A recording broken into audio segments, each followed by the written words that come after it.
AIMIM के अध्यक्ष और हैदराबाद से सांसद असदुद्दीन ओवैसी ने बुधवार रात को लोकसभा में वक्फ संशोधन विधेयक यानी वक्फ अमेंडमेंट बिल 2025 का विरोध करते हुए इसके मसौदे की कॉपी फाड़ दी। अपने भाषण के अंत में ओवैसी ने महात्मा गांधी का उदाहरण देते हुए कहा कि जिस तरह गांधी जी ने दक्षिण अफ्रीका में नस्लवादी कानूनों के खिलाफ खड़े होकर अन्यायपूर्ण कानून को अस्वीकार किया था, उसी तरह वो भी इस विधेयक को खारिज करते हैं। उन्होंने आगे कहा कि ये विधेयक असंवैधानिक है और वो इसे संसद में ही फाड़कर विरोध दर्ज कर रहे हैं। उन्होंने भाजपा सरकार पर आरोप लगाया कि वो धार्मिक ध्रुवीकरण करके देश में मंदिर मस्जिद के नाम पर संघर्ष भड़काना चाहती है। उन्होंने अपने 10 संशोधन प्रस्ताव संसद में प्रस्तुत किए और मांग की कि सरकार इन पर विचार करे। सदन में विधेयक पर चर्चा में भाग लेते हुए ओवैसी ने कहा कि ये भारत के ईमान पर हमला है और मुसलमानों को अपमानित करने के लिए लाया गया है। उन्होंने आगे कहा कि इस विधेयक को लाकर प्रधानमंत्री नरेंद्र मोदी ने देश के सबसे बड़े अल्पसंख्यक समूह के खिलाफ जंग छेड़ दी है। वक्फ अमेंडमेंट बिल 2024 को विपक्षी सांसदों के विरोध के बाद संयुक्त संसदीय समिति यानी ज्वाइंट पार्लियामेंट्री कमेटी को भेज दिया गया था। 5 महीने में 38 बैठकों के बाद समिति ने अपने सुझाव दिए। समिति के सुझावों को शामिल करते हुए वक्फ अमेंडमेंट बिल 2025 को बुधवार को लोकसभा में पेश किया गया था। सर, अगर आप हिस्ट्री को पढ़ेंगे तो महात्मा गांधी उस वक्त के व्हाइट अफ्रीका में सफेद फार्म अफ्रीका के कानून को महात्मा गांधी ने कहा था कि ये मेरा कॉन्शियंस इसको मानता नहीं है, मैं इस कानून को कबूल नहीं करता हूं। तो महात्मा गांधी ने क्या किया, उन्होंने उस कानून को फाड़ दिया। तो मैं गांधी की तरह इस कानून को फाड़ता हूं। ये अनकॉन्स्टिट्यूशनल है सर। इस देश में झगड़े पैदा करने का काम बीजेपी करना चाहती है मस्जिद और मंदिर के नाम पर। इसीलिए मैं इसका कंडेम करता हूं और मैं आपसे गुजारिश करता हूं कि मैंने अपने 10 अमेंडमेंट दी है, आप इसको कबूल करिए सर। मुझे बोलने का मौका दीजिए और उस पर डिवीजन का मैं डिमांड भी करूंगा। Thank you sir. लोकसभा ने अनेक विपक्षी सदस्यों के संशोधनों को खारिज करते हुए 232 के मुकाबले 288 मतों से वक्फ संशोधन विधेयक 2025 को पारित किया। झारखंड में बीजेपी की सहयोगी आजसू ने भी विधेयक का समर्थन किया। कांग्रेस, समाजवादी पार्टी, तृणमूल कांग्रेस, द्रमुक एवं अन्य विपक्षी दलों ने विधेयक को असंवैधानिक और मुसलमानों की जमीन हड़पने वाला बताते हुए इसका कड़ा विरोध किया। लोकसभा में 12 घंटे से ज्यादा चली बहस के बाद ये विधेयक 2 अप्रैल 2025 को पारित हो गया। विपक्ष ने इसे असंवैधानिक और मुस्लिम विरोधी करार दिया, जबकि सरकार ने इसे सबका साथ सबका विकास के नारे के तहत पेश किया। अब ये राज्यसभा में चर्चा के लिए जाएगा, जहां एनडीए के पास बहुमत है। अगर ये पास हो जाता है तो ये कानून बन जाएगा। संशोधित पारित किया जाए। Sir, I move that the bill be passed as amended. प्रश्न ये कि विधेयक को यथा संशोधित पारित किया जाए। जो सदस्य इसके पक्ष में हाँ कहें, जो सदस्य विरोध में ना कहें। मेरे विचार में निर्णय हाँ वालों के पक्ष में, हाँ वालों के पक्ष में प्रस्ताव स्वीकृत हुआ। विधेयक पर यथा संशोधित पारित हुआ। किरण रिजिजू। तृणमूल कांग्रेस, द्रमुक और शिवसेना यूबीटी जैसे विपक्षी दलों ने भी विधेयक के कई प्रावधानों का विरोध किया। गौरव गोगोई ने चर्चा की शुरुआत करते हुए कहा कि कांग्रेस वक्फ सुधारों के खिलाफ नहीं है, लेकिन इस बिल में ऐसे कई प्रावधान हैं जिनके राजनीतिक उद्देश्य हैं।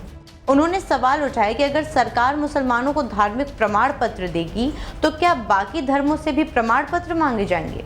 उन्होंने जेपीसी के व्यापक चर्चा के अल्पसंख्यक मामलों के मंत्री रिजिजू के दावों को भ्रामक बताते हुए कहा कि विपक्षी सांसदों के सुझावों को नजरअंदाज किया गया और ऐसे लोग भी चर्चा के लिए आए जिन्हें वक्फ की कोई जानकारी ही नहीं थी। उन्होंने सवाल उठाया कि अगर सरकार मुसलमानों को धार्मिक प्रमाण पत्र देगी तो क्या बाकी पत्र भी प्रमाण पत्र देंगे।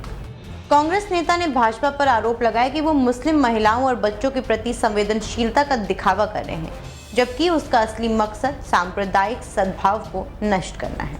उन्होंने संघ परिवार के स्वतंत्रता आंदोलन में शामिल न होने के मुद्दे पर सत्ता पक्ष को घेरा।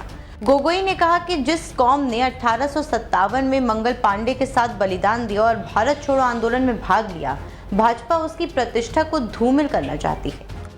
आप दाग लगाना चाहते हैं जिन्होंने 1926 में ब्रिटिश के डिवाइड एंड रूल को खंडन किया, अब उस कौम पर आप दाग लगाना चाहते हैं जिन्होंने मौलाना हुसैन अहमद मदानी ने 1924 में कंप्लीट इंडिपेंडेंस की मांग की।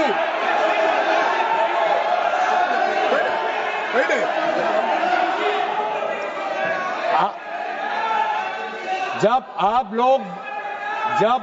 लोग भारत छोड़ो आंदोलन का समर्थन नहीं कर रहे थे, उस कौम ने भारत छोड़ो आंदोलन का समर्थन किया। जब आप लोग अंग्रेजों को मर्सी पिटीशन लिख रहे थे, वो माल्टा में 3 साल और इजिप्ट में उन्होंने शहादत दी। आप किस कौम पर दाग लगाना चाहते हो जिन्होंने 1924 में जिन्ना के 2 नेशन की थियरी को पूरी तरीके से नकारा? आप उस कौम पर लगा रहे हो। सर यही है इनका डिवाइड एंड रूल। यही है इनका डिवाइड एंड रूल। बहुत लोग पूछते हैं सर हमारा राष्ट्रवाद क्या है? सर हमारा राष्ट्रवाद, nationalism for us is being United in our shared love for our Bharat Mata and the mutual respect for her culture, language, dress, food and religion.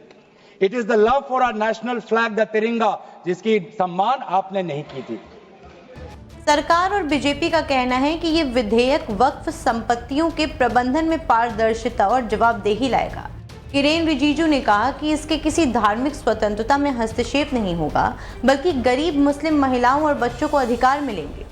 गृह मंत्री अमित शाह ने दावा किया कि 2023 से 2025 के बीच 21 लाख एकड़ जमीन वक्फ के नाम पर गलत तरीके से जोड़ी गई, जिसे रोकने के लिए ये जरूरी है।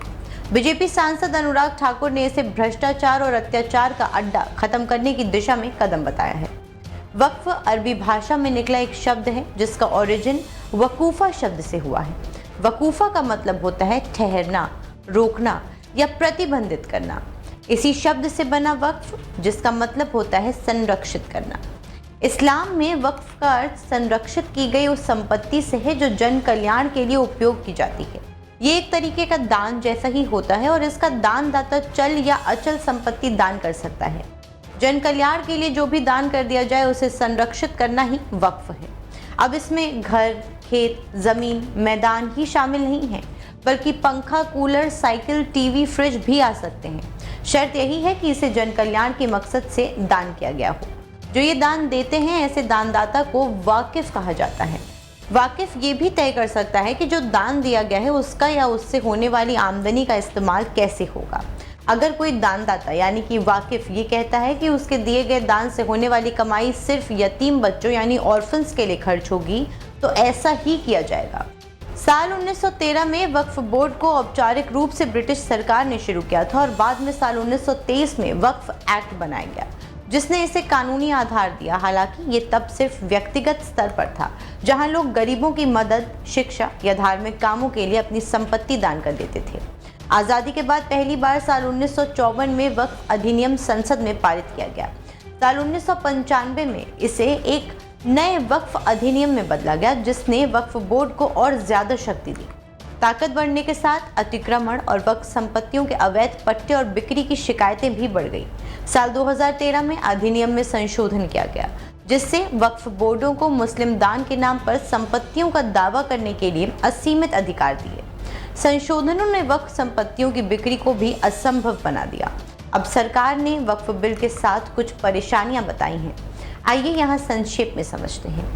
वक्फ संपत्तियों की अपरिवर्तनीयता, एक बार वक्फ हमेशा वक्फ के सिद्धांतों ने विवादों को जन्म दे दिया।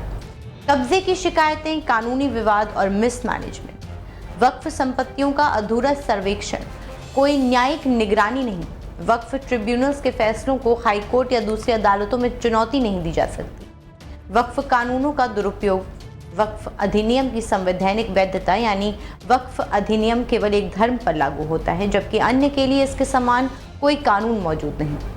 ऐसे में ये संविधान की भेदभाव न करने की भावना के खिलाफ है। वक्फ को लेकर एक कहानी भी सामने आती है। ऐसा कहा जाता है कि एक बार खलीफा उमर ने खैबर में एक ज़मीन हासिल की और पैगंबर मोहम्मद से पूछा कि इसका सबसे अच्छा और बेहतरीन प्रयोग कैसे किया जा सकता है। पैगंबर ने कहा, इस संपत्ति को रोक लो, इसके बांध लो और इससे होने वाले फायदे को लोगों के काम में लगाओ, उनकी ज़रूरतों पर खर्च करो। इसे न बेचा जाए, न उपहार में दिया जाए और ना ही इसे विरासत में दिया जाए। इस तरह उस जमीन को वक्फ किया गया। पैगंबर मोहम्मद के समय की ऐसी ही घटना और सामने आती है जब 600 खजूर के पेड़ों के एक बाग को वक्फ किया गया था और इससे होने वाली आमदनी से मदीना के गरीब बच्चों की मदद की जाती थी। ये वक्फ के सबसे पहले उदाहरणों में से एक है। इसी तरह इजिप्ट की राजधानी काहिरा में एक बहुत पुरानी अल अजहर यूनिवर्सिटी है जिसे अरबी संस्कृति और भाषा की पढ़ाई के लिए सबसे बेहतरीन माना जाता है। ये 10वीं सदी में बनी थी और ये भी एक इस्लाम के भारत आने के साथ ही भारत में वक्फ की इन्फ्लो मानी जा सकती है। हालांकि इतिहास इसे लेकर बहुत क्लियर नहीं है कि वो किस कालखंड में इसकी शुरुआत हुई।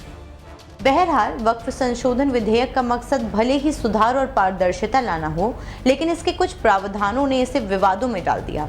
ये मामला धार्मिक स्वतंत्रता, संपत्ति के आधार और सरकारी नियंत्रण के बीच संतुलन का सवाल उठाता है। आने वाले दिनों में राज्यसभा की चर्चा और संभावित कानूनी चुनौतियां इसकी दिशा तय करेंगी।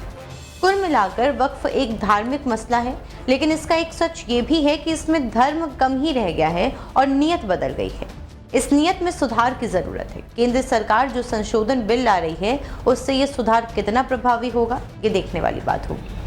फिलहाल के लिए इतना ही। आगे के अपडेट्स के लिए बने रहे हमारे साथ, देखते रहें दिल्ली 24 भारत।